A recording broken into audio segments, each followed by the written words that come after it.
On today's episode of Sports Beat KC, the Kansas City Star's sports podcast, we get the columnists here. Well, we get one. Vahe Gregorian's in town. Sam Mellinger is on vacation this week. Vahe and I talk about the lack of joy in the Kansas City sports teams, but we found it in other places, in other sports. Stay tuned for Sports Beat KC. I'm your host, Blair Kerkhoff. So I'm on my way to work today, and today is Monday. It's late in the afternoon on June 17th. And I was thinking, with the Royals, they did win Sunday, but lost 2 out of 3 to the Twins and are mired in last place in the division. Sporting KC is close to the bottom of the conference, something we're not used to seeing at all. So if you're a sports fan in Kansas City, you've got to find your sports joy elsewhere. And we did have some of that over the weekend, right? Gary Woodland wins the U.S. Open, the Topeka native who went to KU. The Women's World Cup had another victory on Sunday, and the television ratings in Kansas City were pretty high for that. The Blues celebrated their Stanley Cup championship with a parade on Saturday. We'll talk about that later as well. But we're here with Vahe Gregorian, the columnist of the Kansas City Star, and I want to circle back talk about the Royals a little bit, Vahe. And I want to do that because you had a chance to spend some time with Dayton Moore, the general manager, today. What was that about, and why? What did you come away from that feeling a little differently about the Royals? Well, it's really interesting, Blair. One of the things our audience probably knows is Dayton is remarkably accessible and I think pretty transparent, and it's almost always worth spending time with them. You can be around them. Just on a personal level, too, I think it's actually always a learning experience as a human being. Today, it's the fifth year in a row his See You in the Major Leagues Foundation has done a clinic, or camp, I should say, at the Jewish Community Center.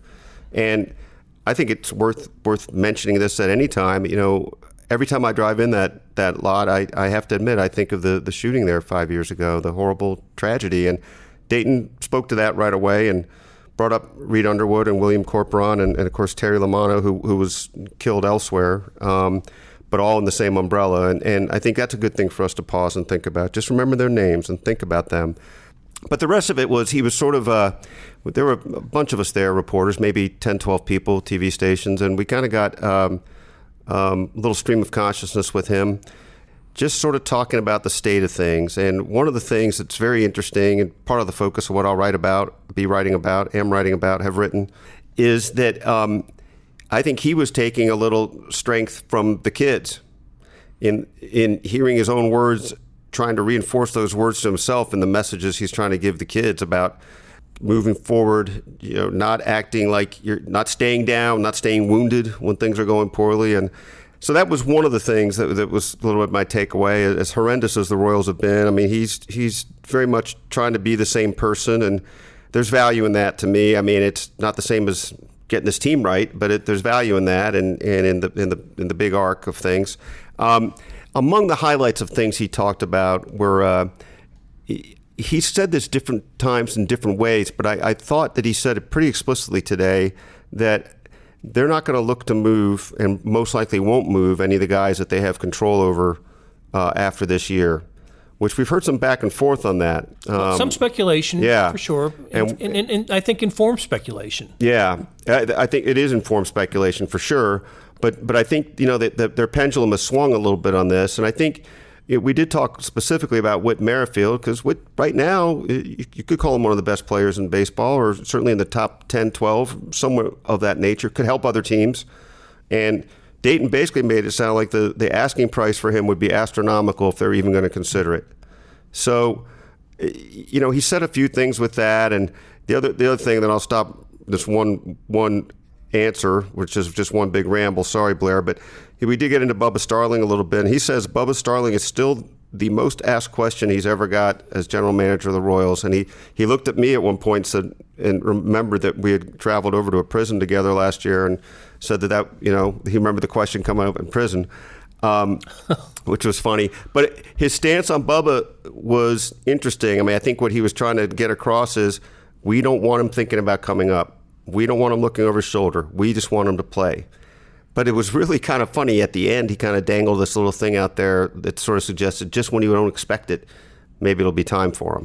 That's interesting because it was just a week or so, maybe within the last 2 weeks, there was some speculation about Bubba coming up, and when Jorge Bonifacio, was called up, that they thought maybe that would be a spot for Bubba. And why would you not? Why would you not call up Bubba Starling there, someone who you do think might be part of the future? At least you want to get a look at. Yeah. I've seen Bonifacio, and Bonifacio actually hit the ball well in his opportunities over the weekend. But anyway, that was also interesting what he said about players under control. We've been asking for weeks who might be vulnerable to a trade, and Witt's name, Merrifield's name comes up. You always hear that Mondesi and Dozier are the two untouchables, but it sounds like, at least in Dayton Moore's mind, for the occasion that where you spoke to him today, that it's a larger circle than that. I think so, and I guess I would say he stopped short of saying, no way we're trading Witt, right? Mm-hmm. But he sure made it sound like somebody's going to have to give up an awful lot to get him. It is interesting with Witt now. I mean, he's come into his own only in the last 3 years, but he's much older. I guess he's 30. Right. Well, he got the late start. Because of that, right? But I mean, to the point of where he fits in the Royals' future. Right. He might be having his best years, and I hope his best years are in front of him, but he might be in the middle of his most prime time now. He might be. I've always hoped for him that he would be part of the next Royals rise. Me too. And he's certainly a terrific player, guy who led the majors in stolen bases and hits last year, even at his age. So, okay, so look forward to reading that story. A couple stories that appeared at least online on kansascity.com today were the sort of the local angles of Gary Woodland winning the U.S. Open, and I got to tell you, I was just riveted to the TV on Father's Day Sunday watching Gary Woodland. He went into the final round with I think it was a 2-stroke lead, and CBS or Fox, I guess Fox had the telecast, reminded us that he had never won a tournament. He was 0 for 7 in tournaments in which he had the lead after 3 rounds, so he was never able to close one out. And now he's got to do it at the U.S. Open at Pebble Beach, and so here's Gary Woodland. I don't think the country knew anything about him, right? He's a Topeka, Shawnee Heights high, Topeka high or Topeka native. Spent his first year in college at Washburn playing college basketball. Transfers to KU and then finishes at KU in 2007. So it was just fun as all get out to watch him. I'm actually exchanging texts with both of my sons about golf. I don't think we'd ever done that before. Both were away, and so we're exchanging texts in the afternoon about Gary Woodland's pursuit of the U.S. Open Championship, and he wins it in dramatic fashion. I mean, now he had a 2-stroke lead when he made it was 2-stroke lead when he made the birdie putt, the 30-footer, however long it was. But it was a wonderful moment for him. Great local story. And I just got off the phone with some Fox folks, and Kansas City was the 5th highest rated TV market for the final round of the U.S. Open. Which, I mean, that's I don't think that. If Tiger Woods or Brooks Koepka or whoever else was in the lead, Kansas City would have been as interested in that. So, going back to what I said earlier, you have to find your sports joy where you can, and that was a joyous occasion. Well, it was a joyous occasion, and not to segue too much right away from that, Blair, but that number 5 ranking it reminds me of the Blues situation, because that's what it was all along for that. So it's kind of just an interesting parallel. And you would have thought from any of the I don't know how your Twitter feed is, but mine's, I'm sure yours is too, pretty Kansas City driven. Sure. And it looked like a national event, that it is, but I mean, more so. I mean, it looked like everybody here was watching. So Jesse Newell, who covers KU for us, got on the phone with Bill Self last night, and I talked to Bob Chipman, who's the Washburn basketball coach, and did a little story on that. So, so Gary was a good basketball player, a good 3-point shooter. He was as a freshman guard. Turns out his very first college basketball game was an exhibition against KU at Allen Fieldhouse, And one of his quotes after the winning the championship was he knew it was time to change sports when he had to guard Kirk Heinrich at Allen Fieldhouse. And that was a good Washburn team. That was a team that won 26 games, but that was also the KU team that went to the national championship game. Turns out to be Roy Williams' last team. But fantastic. I felt so good for him. And I got to tell you, if you have not seen the video of Gary and the girl, I think her name is Amy. I think it is With Down syndrome, and it occurred at a tournament in Phoenix earlier this year, I believe. And it turns out she's a 20-year-old who can golf. She's actually in college golfing now, junior college in Florida golfing, but she's a decent little golfer, and she hit the ball off the tee. She hit a nice shot out of the sand. She sank like an 8-foot putt, and just charmed everybody. And Gary was he could not have been more gracious and excited for her. And 20 million people have seen this video on YouTube. But if you haven't seen it, go watch it. I don't know if that video makes it clear. I saw another video, but I do you know offhand, Blair, how that relationship started? Are they kind of neighbors? I don't know. Yeah, she's actually in college in Florida. I mean, he's from Kansas. The tournament was in Arizona. I don't know where the reach out happened. Yeah. But at some point, it did occur, and it was it's gold. It just is. So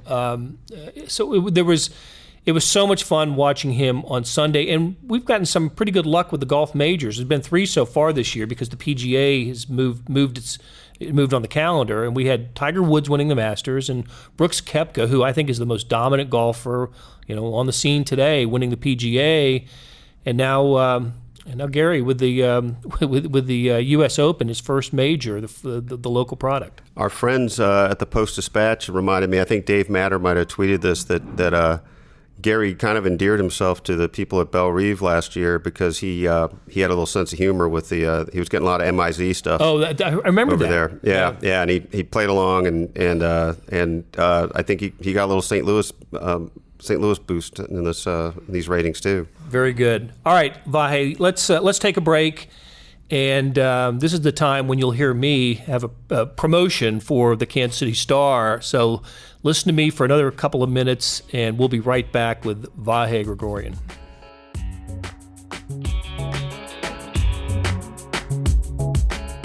Hey, it's Blair Kerkhoff, and if you're listening to this, you love Kansas City sports, whether it's the Chiefs, Royals, Sporting, Mizzou, KU, or K-State. And no one covers these teams like the Kansas City Star. If you currently subscribe to the paper or have a digital subscription, thank you for your support. And if you don't, here's a great offer. It's called Sports Pass, unlimited digital access to every sports story and video on kansascity.com. And it's just $30 for the first year.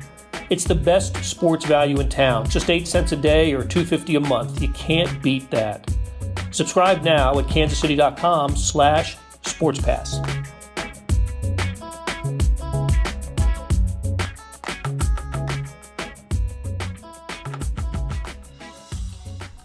All right, Vahe Gregorian is here, and we mentioned that Gary Woodland's championship final round did a great television number in the Kansas City market. So did the first 2 Women's World Cup games. Now, I can easily understand why Gary Woodland would post a good number in Kansas City. This is his hometown big market. But there is no Kansas City women's professional team here anymore. But Kansas City had the highest television rating for the 13-0 victory over Thailand in their first game, and the 4th highest rating in the country for the 3-0 victory over Chile in the second game. So I'm impressed by that. And in a year where soccer, because of Sporting's lack of success, you might think is maybe the interest might be dipping a little bit. At least the television ratings suggest otherwise for the Women's World Cup. And I know that we're just a couple blocks away from the Power and Light District where they have watch parties, and so I think it reinforces the idea that Kansas City is indeed interested in soccer. The next World Cup game is Thursday against Sweden, the end of pool play. But have you watched any of it, Vahe? And I know we can't avoid talking about the big celebration. I don't want to call it a controversy. It wasn't. It was a discussion of the USA celebrating all 13 of its goals in its first round game. But how much of this have you been able to watch? I've been following it. I really found myself thinking a lot about the 13-0 game and a lot of different levels. It's actually a very interesting topic, not necessarily controversy, but I think it lends itself to discussion because you can see it through many different lenses. I think that in general, the point you made is of course spot on. It really reflects Kansas City's interest in the game, but it's an interesting question to me too, Blair, and maybe you can break this down a little bit. How much is the audience? I'm sure there's a baseline of soccer interest, right, that crosses gender. But is the women's soccer audience a different audience in a lot of ways than the men's soccer audience?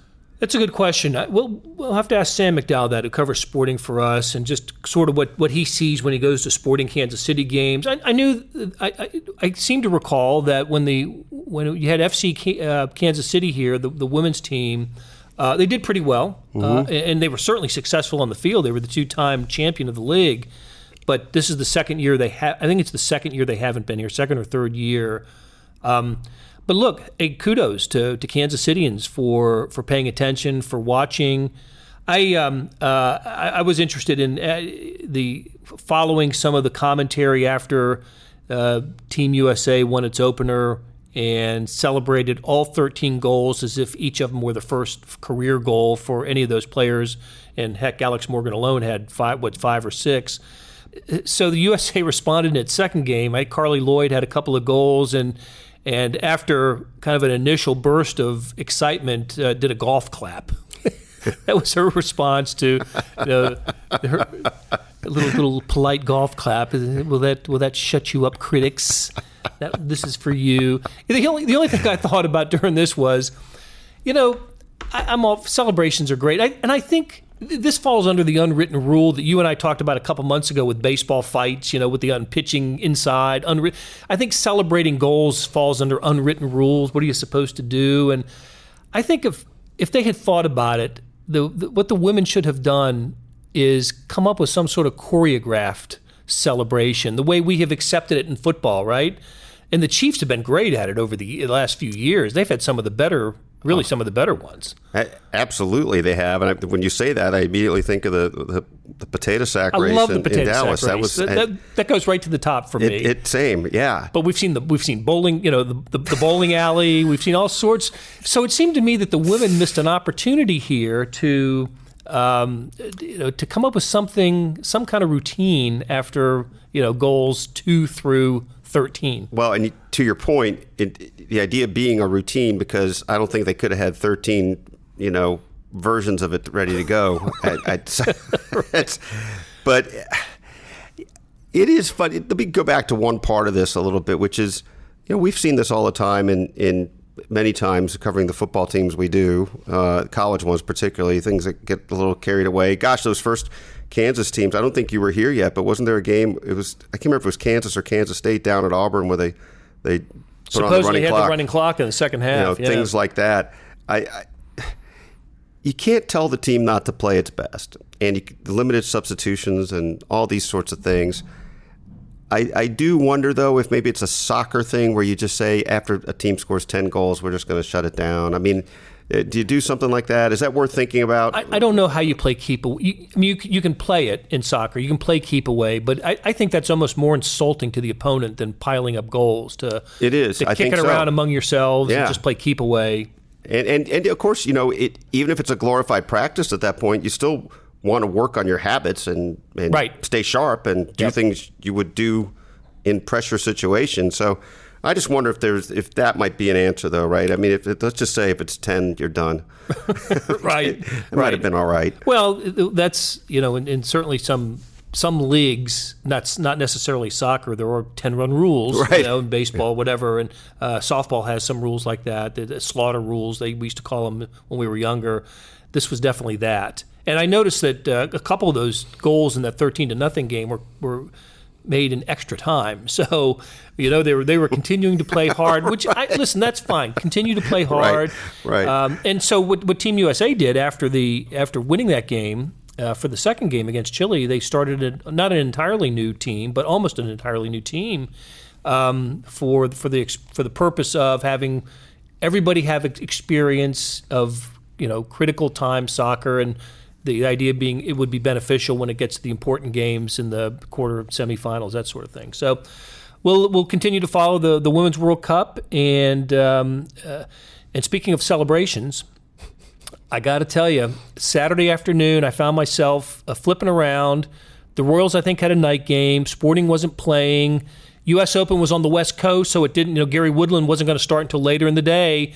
So it's around noon, 1 o'clock. So I go on Fox Sports Midwest, where I watch the Royals, and there's the Blues parade, and it's silly. Those parades are just silliness, but I watched and I watched and I watched, and I had fun watching it. And so they get to the stage. And we remember when the Royals got to the stage, and it was Johnny Gomes with the American flag. That was the sort of the thing everybody talked about for the Royals parade a few years ago. With the Blues parade, I was amazed by this. The players come up and they get in. They get on platforms, so they're all in order. The administrators are there, the trainers, the coaches, the GM, everybody. They're all carrying a Bud Light bottle and pounding Bud Light on stage. It was very St. Louisan to me, and like having 30 Johnny Gomes up there, right? Yes. And of course, they're toasting the fans, and the fans are toasting back because they've all got the blue bottled Bud Light, and it was fun to see. I've got to say, as a Kansas City, the numbers weren't as great there as they were here, but it was an impressive sight. And the other thing I mentioned to you earlier, maybe before we got started, is that airing of the parade did a pretty.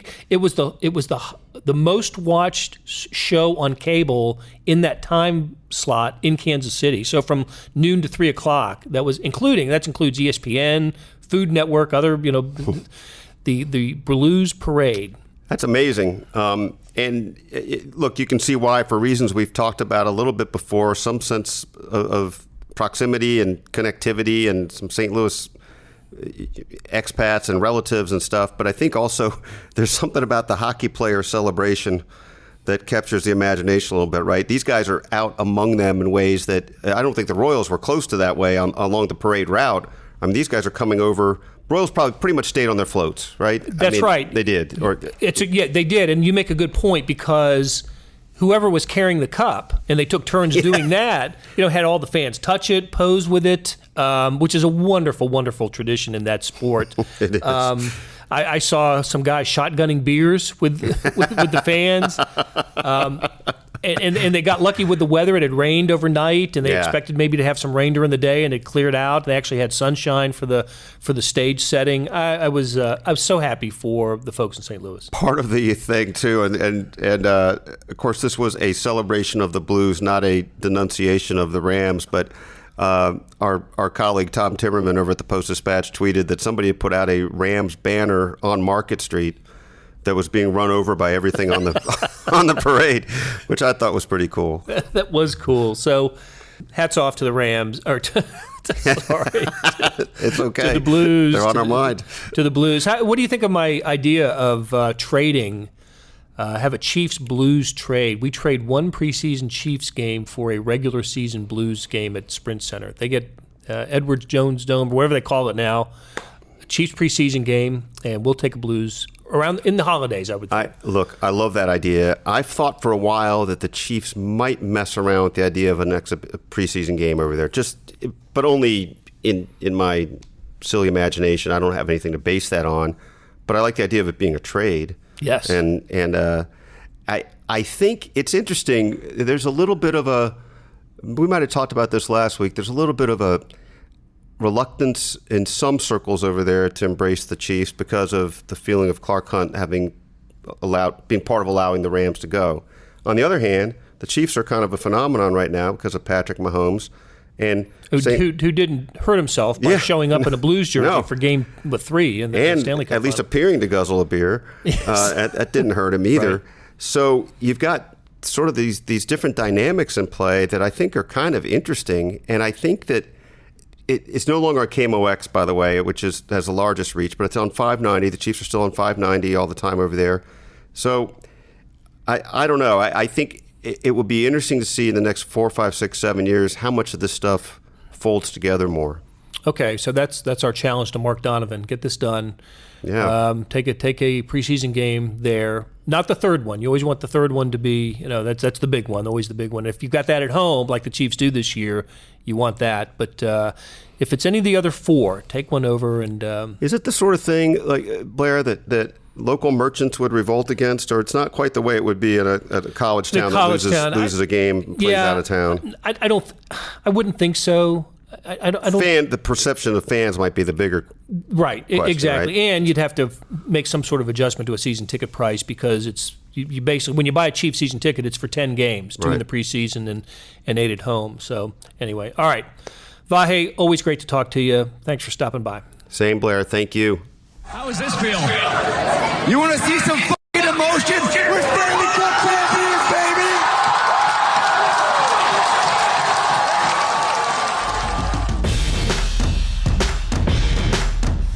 Links to the stories we discussed can be found in the show notes and on kansascity.com. Big thanks to our producers, Kathy Liu and Leah Becerra.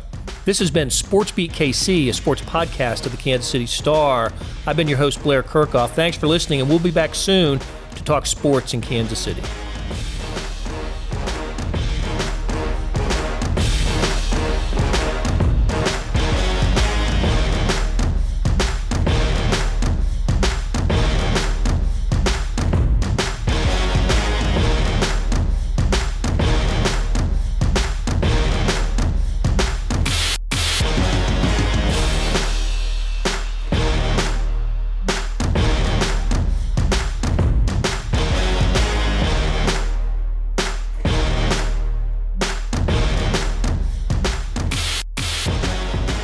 On today's episode of Sports Beat Kansas City, the Kansas City Star sports podcast. What did I call it? Sports Beat Kansas City. Oh, you're right. I was going formal. I know. I was feeling very formal.